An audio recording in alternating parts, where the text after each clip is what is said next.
Colonel Sophia Qureshi पर कथित आपत्तिजनक टिप्पणी के मामले में अशोका यूनिवर्सिटी के प्रोफेसर अली खान महमूदाबाद को 18 मई को हरियाणा पुलिस ने दिल्ली से गिरफ्तार किया। आरोप है कि उन्होंने एक सोशल मीडिया पोस्ट में भारतीय महिला सैन्य अधिकारियों का अपमान किया। हालांकि उनकी पोस्ट का कोई सीधा संदर्भ अब तक सार्वजनिक नहीं हुआ है जो इस दावे की पुष्टि कर सके।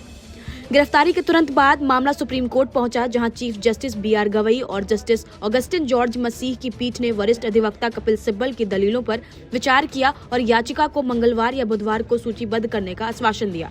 AIMIM के चीफ असदुद्दीन ओवैसी ने अली खान की गिरफ्तारी को गलत बताया। उन्होंने सोशल मीडिया पर पोस्ट करते हुए लिखा, पूरी तरह से निंदनीय यदि ये सत्य है।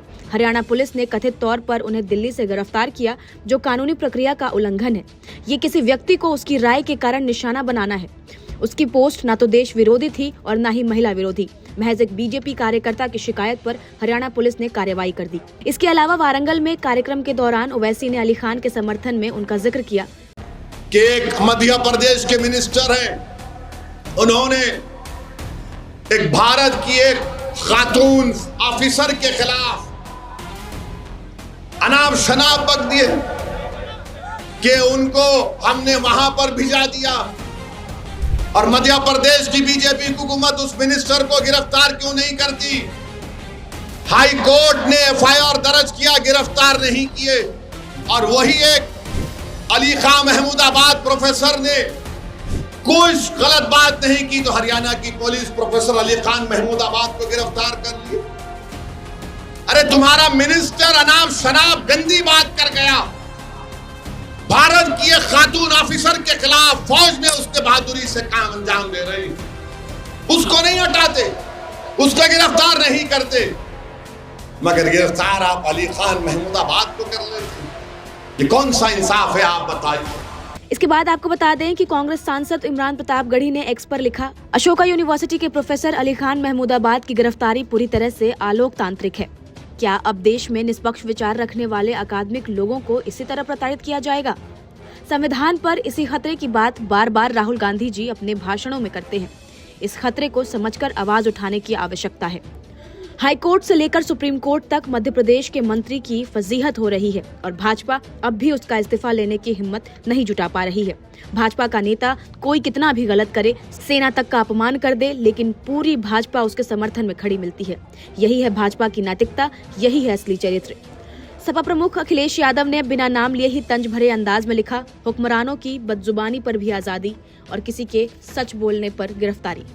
कांग्रेस प्रवक्ता सुप्रिया श्रीनेत ने निशाना साधते हुए एक लंबा पोस्ट लिखा है, अशोका यूनिवर्सिटी के प्रोफेसर अली खान महमूदाबाद को हरियाणा पुलिस ने एक पोस्ट लिखने के लिए गिरफ्तार किया है। पर उस पोस्ट में ऐसा क्या है जिससे सरकार को आपत्ति है? उस पोस्ट में प्रोफेसर अली खान ने पाकिस्तान की कलई खोल कर रख दी है। पाकिस्तान द्वारा आतंकियों को दिए जा रहे समर्थन और संरक्षण का सच बयां किया गया है। सरकार के कर्नल सोफिया कुरैशी को सामने करने की सराहना की है। इसके साथ ही असल में उन्होंने अपने पोस्ट में धर्म के नाम पर हो रही हिंसा और नफरत भड़काने के खिलाफ बोला है। और यही बात शायद BJP को चुभ गई है, क्योंकि नफरत भड़काना ही तो BJP को आता है। नरेंद्र मोदी ने एक ऐसी जाहिलों की भीड़ बनाई है जिसको सोचने, समझने और तर्क संगत बात कहने में दिक्कत है। सत्ता के सामने सच बोलने के लिए हिम्मत चाहिए, लेकिन इन पाखंडियों को उसी हौसले से तो तकलीफ होती है, क्योंकि सच के सामने इनके झूठ की लंका धाराशायी हो जाती है। पर मोदी जी के न्यू इंडिया में BJP के उप मुख्यमंत्री के सेना नतमस्तक होने और एक मंत्री द्वारा कर्नल सोफिया कुरैशी के खिलाफ बेहद आपत्तिजनक बात कहे जाने पर कोई एक्शन नहीं लिया जाएगा। कोई गिरफ्तारी नहीं, कोई बर्खास्तगी नहीं। ये असल में सिर्फ एक आदमी के खिलाफ एक्शन की बात नहीं है, ये उस तंत्र की बात है जहां बोलने, लिखने, सवाल करने वालों को डराया जाता है, जहां असहमति को अपराध बनाया जाता है, जहां सरकार को आईना दिखाना देशद्रोह कहलाता है और जहां राजा की बात में हाँ मिलाने वालों के 100 खून माफ हैं।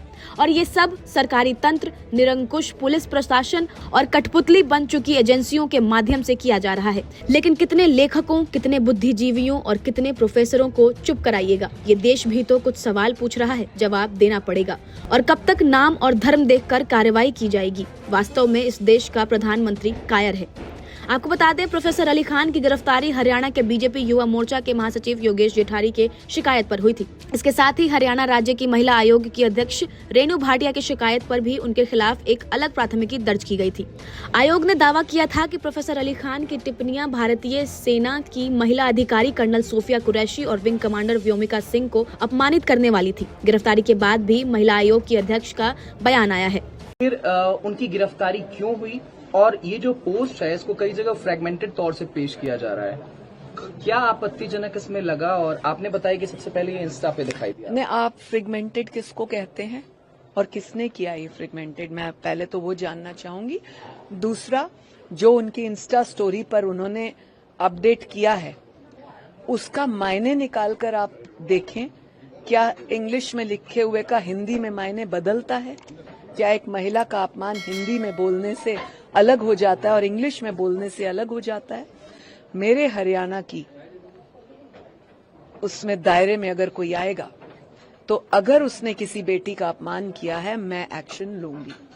एक महिला होने के नाते, चेयरपर्सन के नाते और अपने देश की बेटी का अपमान मैं नहीं सहूंगी। मैं अपना दायित्व, अपना फर्ज पूरी तरह से समझती हूँ, होशो हवास में समझती हूँ और मैं उसे निभाऊंगी। बॉर्डर से चंद ही किलोमीटर दूर बैठकर ये व्यक्ति ये फ्रेम कर रहा है, किस समय? जब ऑपरेशन सिंदूर चल रहा है, जब हम सब आपके मीडिया को शाम को देखने के लिए उत्सुक हैं, बैठे हैं कि कब शाम को व्योमिका सिंह आएंगी, कब कर्नल कुरैशी आएंगी और वो हमें बताएंगी कि आज युद्ध में क्या हुआ। तब आप उन बेटियों के लिए ऐसे बोल रहे हैं। और ऐसा नहीं, आप मेरा जहां तक दायित्व था मेरे जुडिक्शंस में, मैंने उसको निभाया है। और अगर आपको इसका पूरा डाटा देखना है तो आप उसका पूरा वो स्क्रॉल करिए, किस तरह के व्यक्ति हैं। उन्होंने पहले भी कई बार इस तरह की बात की है। और जो मैंने एक पढ़ा कि इनके परिवार के एक सदस्य किसी पार्टी को पाकिस्तान में फंडिंग भी करते हैं, तो सोच तो पता लगती है। एक तरफ ऑपरेशन सिंदूर, एक तरफ फंडिंग, एक तरफ आप बेटी के लिए इस तरह बोलना। कंपाइल कीजिए ना, उस बात को भी कंपाइल कीजिए, सोच को। राजा बाबू होंगे आप अपने घर। नमस्कार, मैं हूं मानक गुप्ता। अगर आपको हमारा ये वीडियो पसंद आया हो तो इसे लाइक और शेयर जरूर करें। और हां, हमें सब्सक्राइब और फॉलो करना ना भूलें ताकि आप देश और दुनिया की कोई खबर मिस ना करें। तो जुड़े रहिए हमारे साथ और देखते रहिए न्यूज़ 24।